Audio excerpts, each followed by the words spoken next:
GM, everybody. We're back again with another episode of State of the Art.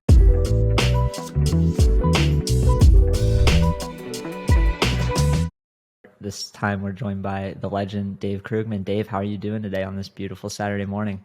I'm doing great. Yeah, right before Really glad to be here. Right before NFT NYC, I'll be hanging out with you in person in a day or two. But thank you for stopping on. We wanted to talk a little bit about the drop that's coming up for Escher, dive into some of your story as an artist, and kind of figure out a little bit more about you.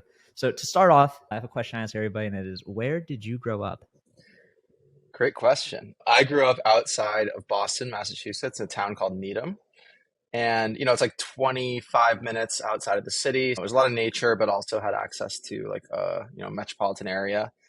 My dad worked at Boston University in information technology. So from a very young age, I had like a really deep exposure to like network systems and computing. And we always had like the newest Macs and creative technology in the house. So that was a big reason why I've ended up where I'm at today. What were some of the first creative technologies? You got the Mac, but what did you get your hands on first? Were you a painter? Were you always a photographer? How did that go? Funny enough, so my dad was always very, one of the, I think, best gifts that he gave to my sister and I is that he would read to us like every night.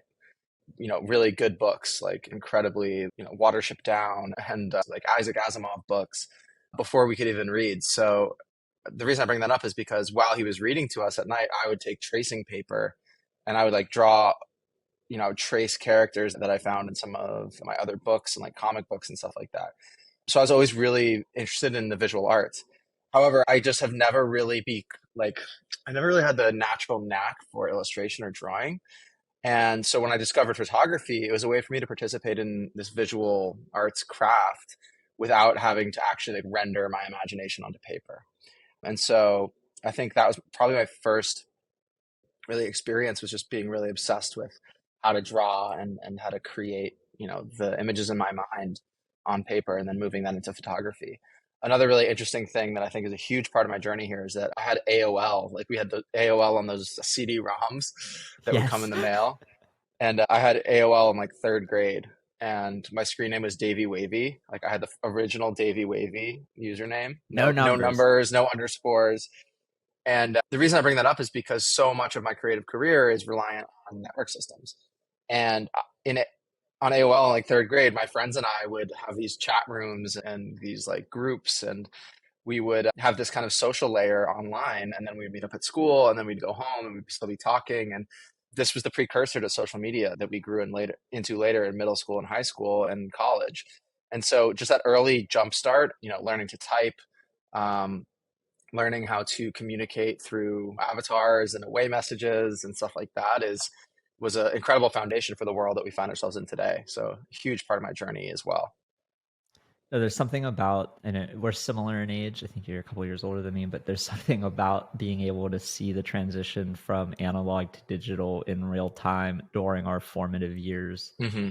that I think really did impact us as an entire generation. When did you get your hands on the camera? Were you like 5, 6, 7, 8, or you're tracing and you're thinking to yourself, okay, I can trace, but like when I take the tracing paper away and I just try to draw, it's a lot harder. Uh, I've been there, especially Yeah, with Dragon Ball Z characters, comic book exactly, characters. exactly. Yeah. So for me, really, it was kind of two really important things happened. One is that I went to a kind of like rustic outdoors summer camp when I was really young, and it was all hiking and riflery and archery and canoeing and stuff like that. And so I got this really deep immersion in nature and just kind of became obsessed with like patterns in nature and just the beauty of the world around us. But at that camp, there was also a darkroom photography class. And I actually was signing up for a woodworking class, and I got there and it was full. And they're like, "Oh, go next door. There's a photography darkroom class." And I was like, "Okay, whatever." So I went there and I walked in, and there was this just the sound of water and really dark, low light, red light. I know very few people today have been in a dark room, but for me, it was a very, very important um, thing, and I would recommend anybody who has a chance to like experience it someday. So I walked in there and like I just saw people sliding the paper into the developer and this image emerging off of it, and that's kind of a sense of magic that I've been chasing ever since. So I did that all summer. I was just like taking pictures of things around camp, and then developing my own film and making prints. And I just completely fell in love with it. Um, and then a few years later, my father, who's a hobbyist photographer, is the one who's put cameras in my hands my whole life, noticed that I was really getting really deep into the craft of photography. And so he bought me a small kind of point and shoot digital camera. And this digital camera had a macro mode. And I went into my aunt's garden with it. And I was just taking like super high resolution photos of bugs and bees and flowers and stuff. And I just couldn't believe that with this little digital device, I think it was 1.2 megapixels, was like That's crazy. just, yeah, just for reference, my camera I shoot on now is like 60 megapixels, and the iPhone itself is like 14 megapixels. So this is a very primitive digital camera, but still to me it blew my mind. And the fact that it was digital, it started to kind of merge the world of computers and digital art with my love of photography. And so for me, that was just a very practical step, was to leap into the digital photography space. And I mean, to this day, I still shoot a lot of film and I love film, but the technology that we have access to now, over, the evolution of this technology over the past 20 years, is just astounding. I can't think of another technology that has made such leaps as far as photography has. I mean, it's just every single year, the power of camera tools is just, doubled. So it's really an incredible time to be a photographer. Do you find it's hard to keep up with all the new tools coming out, or is it easy because you kind of already up to date and it's just like, oh, here's a I new mean, thing for me, like happening? that's a really great question. I think so. I'm lucky because I'm not a gearhead. Like I don't really care. I'm not like, Okay, oh my you're God, not I one of need the this people thing. who's like every 6 months, like, oh, I gotta upgrade this camera. I'm gonna trade in No, my not old at all. one. Not And at all. And basically, the cameras that we have today are so powerful that if you have you have a $2,000 or $3,000 to spend on your camera kit, like you're gonna have a camera that can do anything you need to do. You can keep leveling up from there and getting even higher resolution and better in low light and better lenses. And there's always more to get, but with my kit right now, there's nothing that I can't really do. So I'm just not constantly obsessed with the gear. I just use the tools that I have access to, and I try to create beautiful projects with those. I mean, even my project Drive, for example, is completely shot on iPhone. And that's really important to me, to show how accessible photography has become. And with the tool you already have in your pocket, you can create very valuable projects, and you can create really meaningful bodies of work without spending any extra money. I think it's a really Drive is important such a thing. good example in particular too, because you have a whole group of collectors now looking at cars on the street in a completely Hmm. different manner. Like Yeah. I'm always looking for a car that I can send you, and it's rare that Hmm. you find one that's like really a good one. Like I see a bunch of Yeah. cars, but they don't have the personality or the vibe, I should say, that it feels like compelling to share it. But it is Right. something when you pull out your phone and you contribute to this, I'm calling it ecosystem really, where you have Yeah. all these other people in the ecosystem trying to show off the cars they found. And It's really you cool you because reward them sometimes too, which is like, maybe we get in that a little bit later about how you have some different collections of different sizes and you have all these different mechanics. But I feel like you do a very good job engaging collectors. I kind of want to take a step back though, and sure. we're growing up. You're not in New York City yet, and when I think of Dave Krugman, very shortly after think of New York City. So how did Dave get to New York City, and then how has New York City shaped your creative process since getting there? It's a really Because you great grew up, question you too. had the So nature experience, you really liked the nature vibes. Now you're in a concrete jungle. So yeah. I So my all my aunts and uncles live in Manhattan. And so every Thanksgiving and for all other holidays, we would make the trek and we would come down to New York, and they live near Central Park, and I would, bring my skateboard, and I would just skateboard through the city like all day. And just, I feel like I knew the second I stepped foot in New York that I would live here. And I feel like this city has a gravity for certain people, especially for creative people. All the people that I'm best friends with here are, deeply creative, curious people who love density, diversity, love new ideas, and they love New York as a playground for those ideas. And so, yeah, I think that New York has a gravity that pulls certain people in. And people visit, they're like in this long orbit, and then it gets like closer and closer and closer and closer and closer. And like eventually they're just forced to move here. And that's what happened to me, especially with my particular style of photography that I love. I love street photography. I love candid street photography. To me, street photography is like, it's like jazz improv. You know, you take all these different notes and instruments and chords, things that you learn about the craft of photography and the city itself and the characters within it, and you kind of mix and match those overlaps and create these beautiful moments of serendipity and symbology and or symbolism rather. And it's about how do you use your vision and your lens on the world to tell stories, you know, based on the ingredients that you can mix together. And there's no better place to do that than New York City, because it's this kind of like bubbling center of energy in the world. There's a great book I love called The Island at the Center of the World, and like that phrase about New York is really, you know, resonates with me. I feel like this is the creative center of the world. So just, I've never considered living anywhere else, honestly. I'm once again adding another book to my list here. We got The Island at the Center of the World, The Epic Story of Dutch Manhattan, The Forgotten Colony That Shaped America, paperback Yeah, 2005 by Russell Shorta. now It's we're on my talking. list. It's on my list. It's I all always get about the good. entire history of Manhattan from like prehistoric times until now. So it's really fascinating. I think you're one of the more well-read people I talk to. When we talk, books come up pretty often. Are there any other books that have really shaped your creative process or how you look at art in general? Man, that's, I I know feel there's like a I lot of talk, them. Maybe you're top one or two. I think honestly, one of the most important books, I think I've recommended this a lot, but the biography of Leonardo da Vinci by Walter Isaacson. Just because like it's about somebody who was, you know, working in the 1400s, and he was just centuries ahead of his time in every aspect of his output, from his writing to his thinking to his illustrations to his medical understanding, for his like, you know, social beliefs, and for his like military, you know, inventions. It's just like, I can't believe this human being existed. And so to read that somebody was working in the 1400s, which is, you know, like, think about what you would have to deal with during those times, let alone having the time to be a creative person. That is one of the most inspiring stories I've ever read in my entire life, about the creative process. Yeah, Walter Isaacson's biographies are phenomenal for Yeah, Ben anyone who. Franklin is another really good one, and the Steve Jobs one, obviously, but Ben Franklin one is really, really good I too. haven't read the Ben Franklin one. I've read the Steve Jobs one. I probably should read the Ben Franklin one next. How would you, kind of segueing away from the books, how would you describe your artistic style?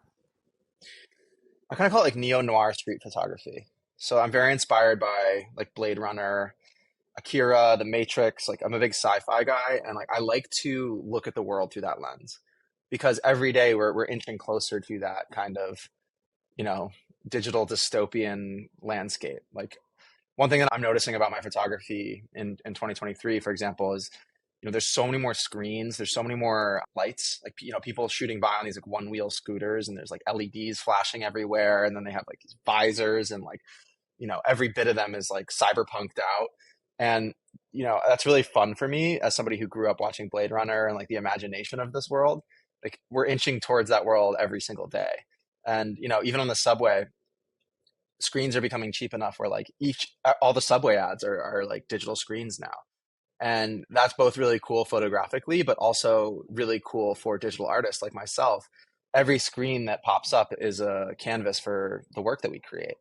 And the demand for digital art and content is getting higher and higher every day. Although there's more artists than ever before, the demand for that kind of content is higher than ever before. To anyone listening who's a digital artist, I think you should be very encouraged by the progression of technology in our world.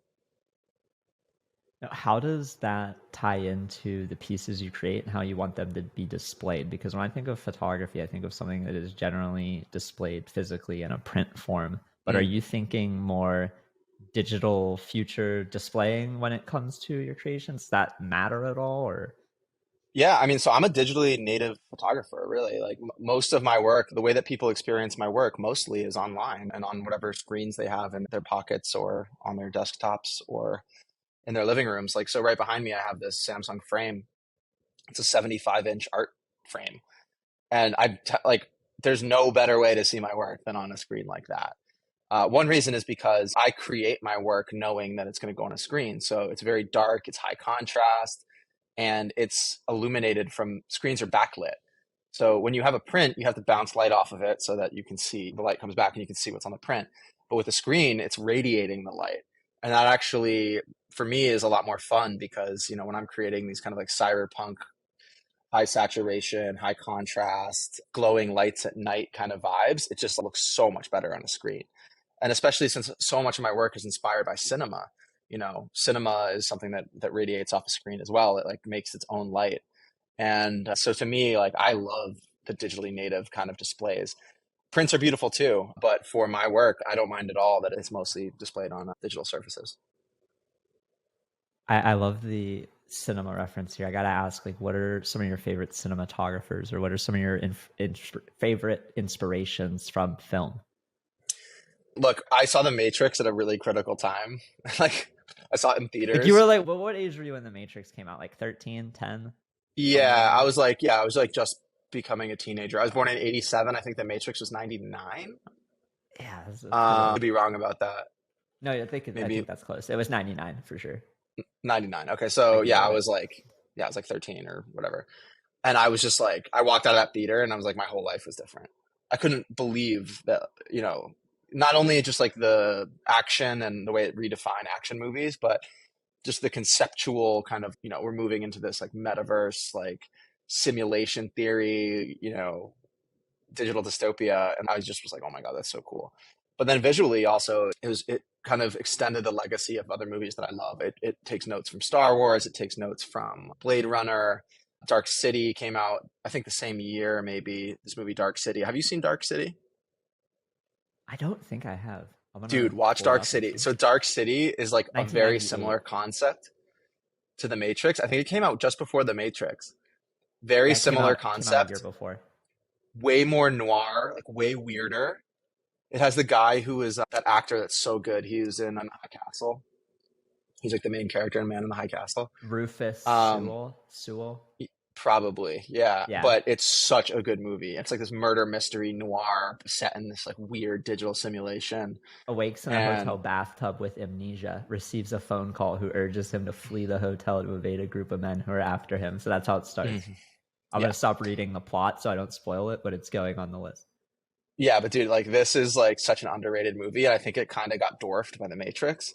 But that's another really important movie. Like I just love the mixing of like science fiction and noir, right? And I think that's Right. because Isaac Asimov, if you've read his original books, like I, Robot series, these are like deep noir mystery thrillers, but with all like robots and the 50s version of futurism. And that whole style of like retrofuturism, noir, cyberpunk is like right in the sweet spot for me. No, that makes a lot of sense. Comparing some of your edition work, like recently, the pieces that came out are for the drip holders. You have the Tempest, Incandescent, Storm Silhouette. When I compare those to some of just of what I'm looking at on Dark City or Matrix, like I do see some of those comparisons where you're getting these super bright lights popping in this cyberpunky futuristic way. And Hmm. I can definitely see how this looks better on a screen. I mean, I'm looking at it on a screen right now, and the headlights, the street lights, the Hmm. the red neon lights coming from the windows, the red lights on the water reflections, all of Yep. those do pop a lot better on the digital frame, especially the OLED ones where you have the black like turned off and there's no Oh yeah, color dude. coming from them. Yeah. It does give you a completely different vibe than, oh, I have this print up and the sun's hitting it right now. Um, I wish I could show all my collectors like the work that they own of mine already, but like on my 75-inch screen. Or like I just want to encourage them, be like, yo, look, like these are I'm when I mint, it's like a super high resolution. I'm like, you guys can like really blow this up. And the amount of detail in the work that you don't get to see when you see it on your phone is like just astounding. Because these It's a cameras I'm using problem are too in super this powerful. space I think we have, where too many people consume the media on their phone and you don't get to enjoy all of the details that the artist put into the work because you're just consuming it on a screen that's, I don't know, not even 10 inches. I find that problem as a collector myself, where I haven't committed to even buying a digital display because I have so many different like pieces, they're different aspect ratios. I'm like, do I want a square? Do I want to get a big 75-inch that I rotate vertical and horizontal? I've had a little bit of decision paralysis when it comes to that, sadly. Well, You have yeah, any I Samsung frame is the one you have? yeah, I would just get the biggest Samsung frame that you can comfortably have. And then worst And case I know it you're doubles as a TV. yeah, and you're a gamer, right? Like I Yeah. last night I was playing Overwatch on this 75-inch like screen. It was beautiful. And then I can quickly hit one button and it rotates through my entire gallery. So it's like really, really cool. And then, if you have a square thing, it'll just take the middle. Like, it's not the most elegant solution, but for me, it's just, I can't, I was loading up an Everfresh piece I collected. And I just had it on loop and I was like, this is so beautiful, like at this scale. It's Or getting when I lofty. load like Exulo work or something, it's just like, this is the way it's meant to be seen. And look, as the world becomes more and more screen based, all of these pieces that we own are going to be like plastering the city. It's going to be really, really beautiful. It's going to turn our entire city into a gallery. That's probably one of the reasons I'm so excited. And another cool thing about all this is if you're collecting like 3D objects, 3D files, once we have hologram technology, which is like not that far away, imagine you collected a sculpture that you can actually have as a centerpiece at like dinner. It's just this rotating hologram or something like that. We're all collecting for a world that's like around the corner, but not quite here yet, in my opinion. Yeah, I think of the Artifex collection when I think of the statues. Mm-hmm. And when That I pick stuff, up a yeah. couple of those, I hope in 5 or 10 years I can put this in my house somewhere. Maybe it's Yeah. me wearing AR glasses, and then like you look in our foyer or something, and there's a statue, Mm-hmm. but it's only visible when you have the glasses on. It's Yep. such a interesting rabbit hole to start falling into, and it's fun to start building for that future, even though it isn't here yet. It's like Yeah. I feel it's one of those things where some people get it, but a lot of people don't right now, and they need the experience to make it feel tangible. But the pioneers, like the early adopters, or the people even before that, are realizing like, no, we need to make this now so that it is there Yeah. when What's it's cool ready. is, you could log in. I could do this already right now, but you'd have to use your phone as like an AR portal. But like I could put a whole gallery on my in New York City and be like, if you walk down Broadway, at every corner, I've placed one of my works of art like on a building. And you could just look at on your phone and it would be right there because it's all geotagged. And the second that like Apple comes out with really good AR glasses, like it's gonna be a very common thing. So you could just like you could scan a QR code that I put on like the sidewalk, and then you could just walk through like on a beautiful sunny day in New York, you could just walk through and see my entire body of work, like I taking want the to do a city over. Dave Lindy walk, like Yeah, just exactly. walking down Broadway or walking through Central Park, and it's just your work everywhere. Yeah, it could be like 100 feet tall because it's just AR, right? It just scales infinitely. What does a day in the life look like for you right now? It's a mix of, I think one of the reasons that it's so important for me to be an artist is like I really just want to own my time. That's the goal for me is to be sovereign. That's it's like a huge part of the ethos of crypto art for me. And I have a pretty loose schedule, but I have a lot of different things I'm doing. So one is my art practice. I'm working on a ton of different projects at all times. Some of them never see the light of day, but some of them will see the light of day, and I'm really happy to be able to show those soon. So I focus a lot on that. Obviously, in this space, we have to spend a lot of time socializing in digital spaces. So I'm on Twitter a ton. I'm building out my ecosystem. I'm working with different layers of technology to like continue to like build this garden that I'm trying to build for the people that are involved with my work.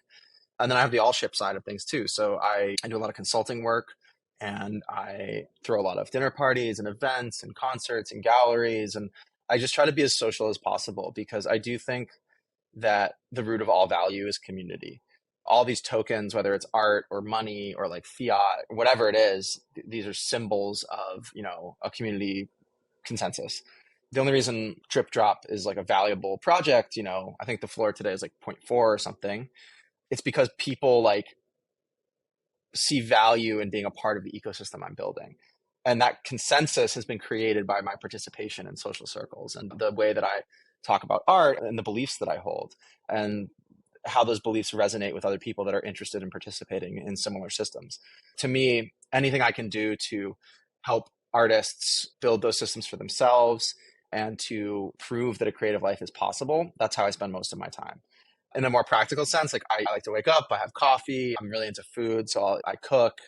And recently I've been trying to get into other creative crafts like pottery and like drawing and I'm just an intensely curious person and I spend a I lot of my love day it. exploring those curiosities. Yeah. I want to see some Dave pottery. I Oh, it's feel like coming. you're definitely somebody who balances all the sides of being a creative in this active space very well. On top of just making great art, you're also so involved with the community, with all ships, with the retreats.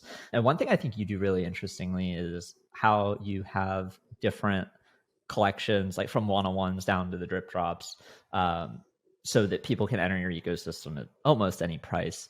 Like, how do you think about when you're creating, like, is this going to be a one-on-one? Do I want to make this an edition? Do I have a bigger idea for a bigger collection like Drive or Drip Drop was like you were almost combining code with pictures. Like I curious to how you think about the different outputs, the different what's the word I'm looking for? How do you think about one-on-ones I know versus exactly what you're talking editions about. versus collection? Yeah, exactly.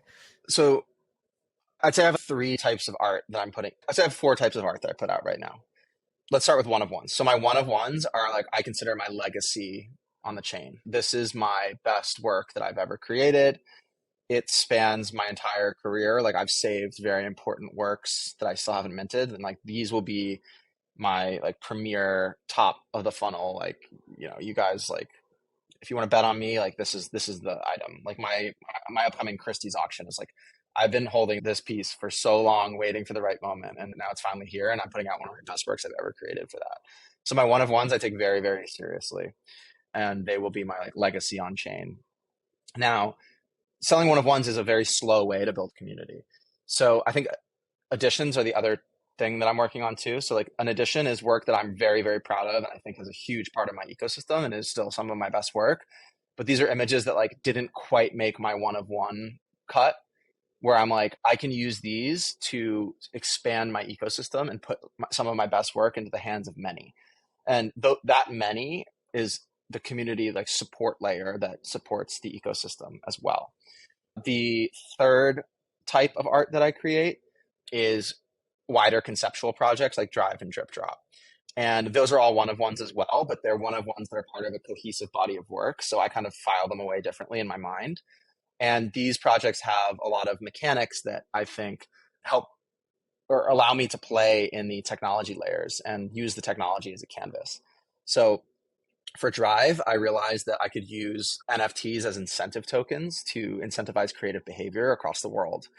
And so what I do is I held back 20 of the coolest looking Drive cars after we had a very successful sellout of the 91 original cars. And every so often, at a deliberately slow pace, I put one of those cars up as collateral and I say, hey, like whoever holds the original project and can take the best version of a Drive car will win this NFT. And, you know, since the floor on those is like 4 ETH, that's a pretty powerful incentive to get people to go out into their landscape around them and try to identify these patterns. And like literally almost once a day, somebody sends me a car, like either it's on Twitter or it's in my DMs or it's on my text or my email. Like, yo, check out this Drive car. I'm saving this for the next race. And then what I try to do is also for the non-holders so that I can, again, tap into a much wider community and a much wider hive mind is I'll take some other piece of collateral, like a Drip Drop, for example. And I'll say, if you don't hold a Drive car, I still want you to submit a Drive car, but you know, the prize this time will be a different NFT.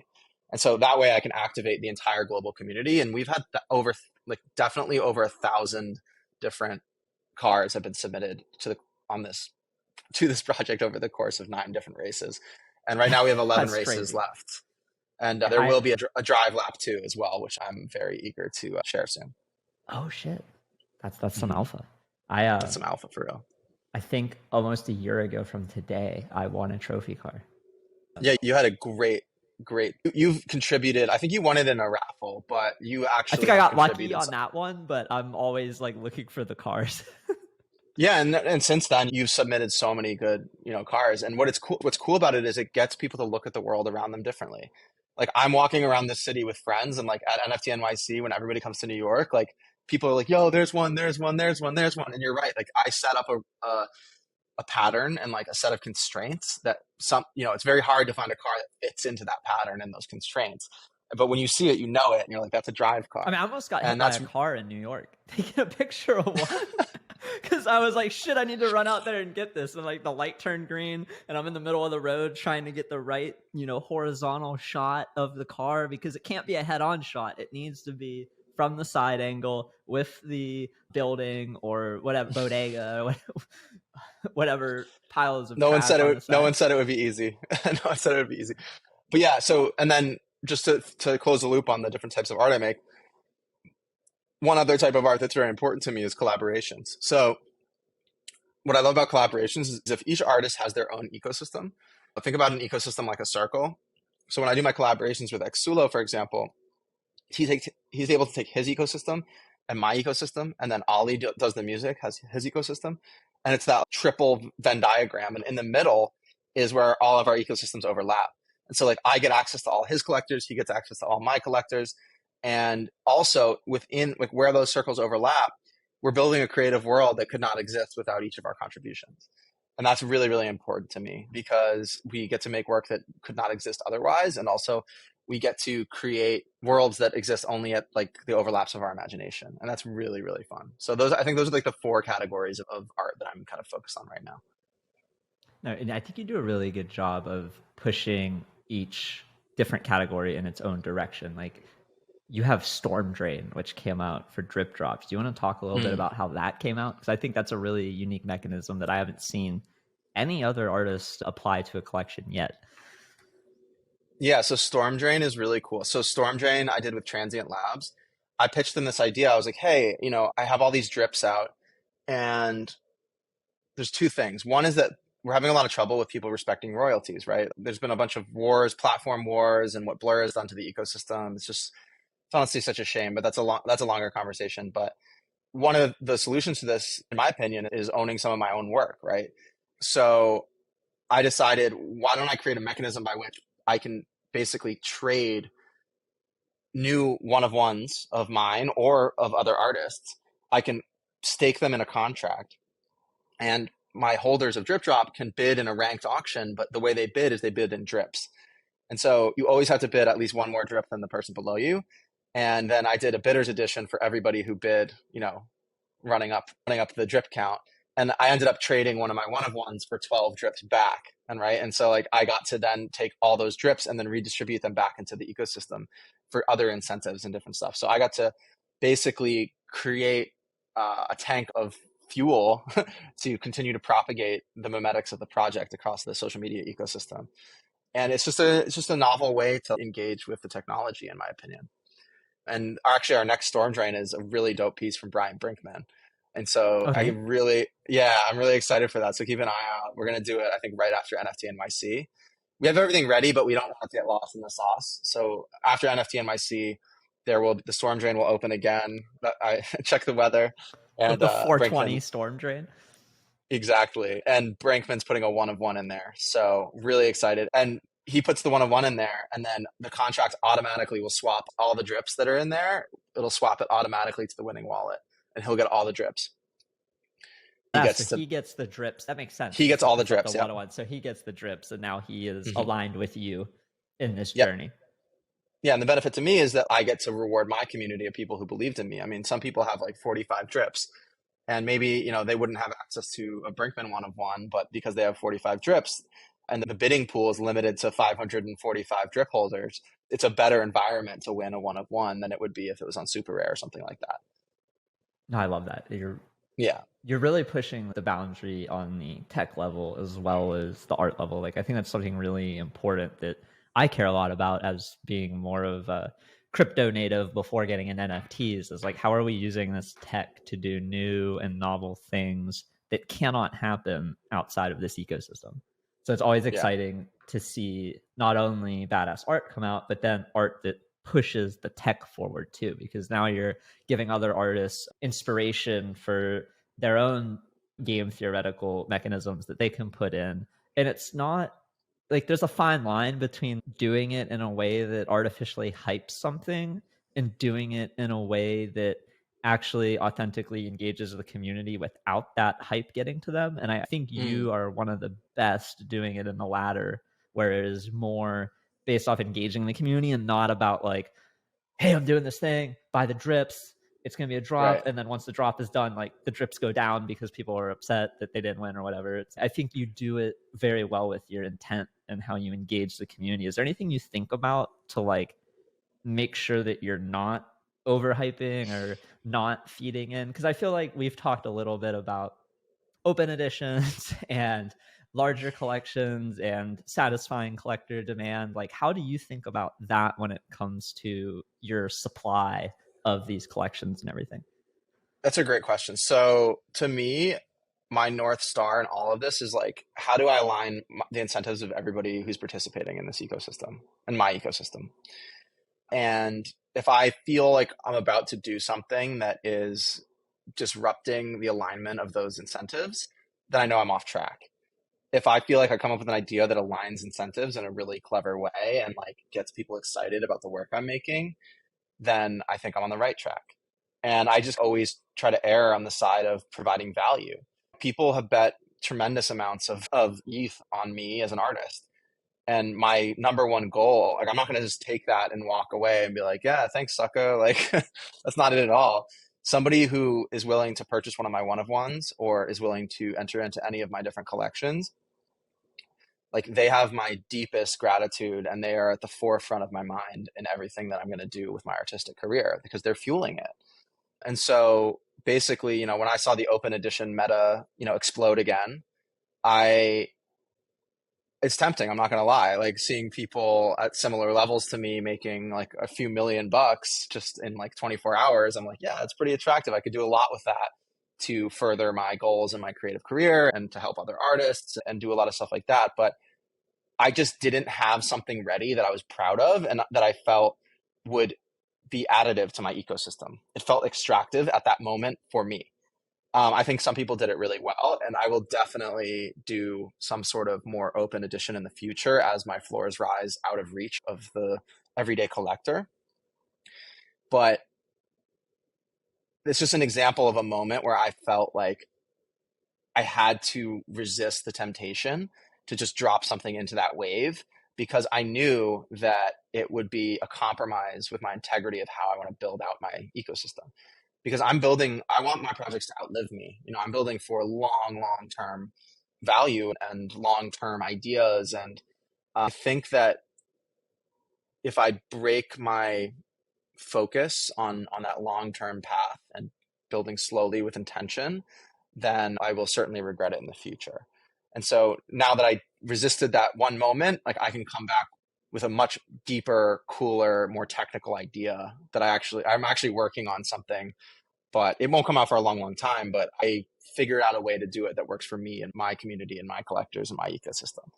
And by resisting that initial urge to just dive in, I got to do it with much more intention and responsibility. No, I love that. I think it's something that is really important for not only artists but collectors to think about as they're collecting too. It's for me one of the things that's on the top of my mind when I see different collections and drops come out. It's what you just said, like thinking about the intent behind it and are they doing this out of a well thought out idea that has good intent behind it, or are they doing this of a more of like, oh, this is the flavor of the month, so I need to do it type vibe, Yeah, and which one of I the think is. more disappointing Oh no, what are you I saying? was just gonna say one of the more disappointing things that I saw is like, there's a lot of people who made many millions of dollars in the first like open edition wave, right? And then they like, basically disappeared for a few years. And then once they saw that coming back, they just like rushed in, made another million, and then now they're quiet again. And I'm like, what? Like And it's those it's kinds it's of almost on the collectors. Like I don't even blame the artists in that sense. It's like it's on the collector community to do a yeah, little bit more due. you got to vote with your ETH, Exactly. and And, it's just disappointing because we're at a point where we need a lot of support and we need people to fight for the reality that we want to build here. And if people come in and just extract millions and none of that flows back into the ecosystem, it's going to be tough. It's really hard. To collectors out there, make sure you're betting on people that like really want to stick around here. no, it's so important. It's something I love these conversations where we get to talk to artists and dig in a little bit more because it gives collectors more context as to where the artists have been, where they're potentially going, where their minds are at. It's like really important for me as a Mm, collector to be able to connect with the artists on that level. I know we've been going for 40 minutes. I have one more question for you, and sure. it is, what, if anything, do you want the viewers of your work to take away from your work? I want the viewers of my work to understand basically just like the miracle of I don't mean miracle literally, but it's so mind-blowing to me that we get to be alive. You know, like the unlikeliness of us surviving and evolving into this state of technology and being on planet Earth and like just everything that had to go right over billions of years for us to be here having this conversation is so astounding. And the world around us is so stunningly beautiful and special. And it's such a privilege to be here. And I hope that my images can make people pause, hesitate, and just take in some of that beauty. And if I can do that for one person, then I think I've done a good job. I love that. Well, Dave, thank you Can I for your can I time also say today. one more thing? Oh yeah, Can I yeah, say one more thing? yeah. Get in there. I am so bullish and stoked on Escher. Like it's such I've been waiting for a platform like this for so long because I've minted across so many different platforms and different contracts and like just when I saw all my work in one place in like a really clean way with like super intuitive interface where like I understood exactly where to go and like what to do and imagining other people encountering my work for the first time and that's how it's presented, I think is a huge shift and a huge leap forward for artists in the space. So I just wanted to thank you and the team because I'm really excited to get involved. Dude, thank you so much. Yeah, for us, it's been a labor of love. Obviously, I love to collect art, NFTs, and I have been telling the team for a while now, like, there's no platform out there for us that feels good. Like, I have to go to 6 different platforms to see an artist's body of work, and I need to pray Yeah, that their link tree is organized enough to lead me to those platforms. right. And if not, I'm going to every platform and searching the artist's name, and then even then, sometimes it was not even minted by them and it's not searchable by their name and it's this headache. And it's like, I want to show people all the art that an artist has in one place so that they can see it and get a feel for the body of work, a feel for the different edition sizing and pricing, and not feel like they're getting misinformation where they need to go dig in 3 other, 4 other, 5 other rabbit holes to maybe find something. So it was a no-brainer to have you come on. Escher is one of the first artists to get a showroom, and we're so fucking stoked to do a drop together. I can't wait to see the piece too. Yeah, it's gonna be fire, dude. I saved a real good one for this, so really excited for that as well. And yeah, I mean, I changed my Linktree additions button to go straight to Escher because I was like, this is just a better experience. That's a North Star for us, right? Like if we can get Yeah, artists to do that, that's a huge win, because not only, yeah, like, for me as a collector does it give a better experience, but it gives you a better experience as an artist, because now you don't have you don't have your nifty gateway and a Rarible and an OpenSea collection and a manifold thing all in one spot. It's like, no, it's just all here on Escher. And the royalty is going to be included, which yeah. That's I really think important for us as right now time too. goes on, we're going to see more social mechanisms that look at past and future royalty, basically loyalty to the royalties. And I think we'll have some type of, I don't know, collector score or some type of ranking system that shows like these were the collectors who Hmm. throughout time paid royalties, here's not. And I think that'll be important to not only other collectors going forward, but the artists, and when it comes to rewarding certain collectors or doing things for them. It's funny you say that. I really, really am interested in that idea. I'm excited to talk to you about that too. And as a closing statement on royalties, here's the deal. I like to go to nice restaurants. I love food. I'm like a big food nerd. When I go to a restaurant I love and the service is great and the food is great, dude, I'll tip like 35%, the first time, I'm like, I love it here. This is amazing.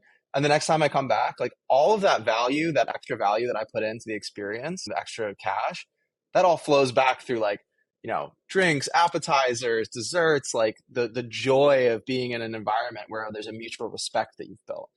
And so if you're a collector collecting from an artist and you're just sidestepping the royalty part, like you're missing out on this opportunity to build such a deeper relationship and to get so much more value in the future. I just did this free edition claim for Drip Drop, and I let everybody claim it because I hadn't warned anybody about this. But in the future, like I know exactly who's paying royalties and who's not, and it's with one click of a button, I can make sure that the people that are paying royalties and respecting artists, not just me, but other artists as well. I can make sure that those artists, those wallets are at the top of my list for when I do reward drops, and people who don't respect them just won't get the opportunity because we have to create a symbiosis here, and I think it's really important. So I'm excited to see how that unfolds. Necessity is the mother of invention, and we definitely need a solution to this. So there's going to be some really, really cool strategies coming out around that. No, I'm excited, and that's another great example with drip drops. Like I had 5. I never knew I was getting a free claim in the future. It was just like your way of thanking us for being along for the ride. And it was like, oh shit, now I got Yeah, Incandescent and the Tempest for just vibing. Yeah, Like, thank you so much. But yeah, I think of course, brother. royalties, as the market continues to bifurcate between collections and massive quantities versus like more art centered fine art pieces, like the royalty conversation also splits. And nobody, from my point of view, is really building anything on the fine art side that honored it. So I'm really glad that we can step into the ring and put out a product that I'm happy to use.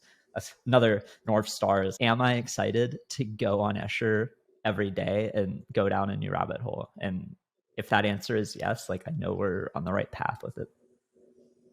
Hell yeah, dude. Well, you're on the right path for sure. And thanks for talking to me today. I appreciate it. Oh, thank you. Do you want to do any other shout outs before we wrap it up, or just cut it here?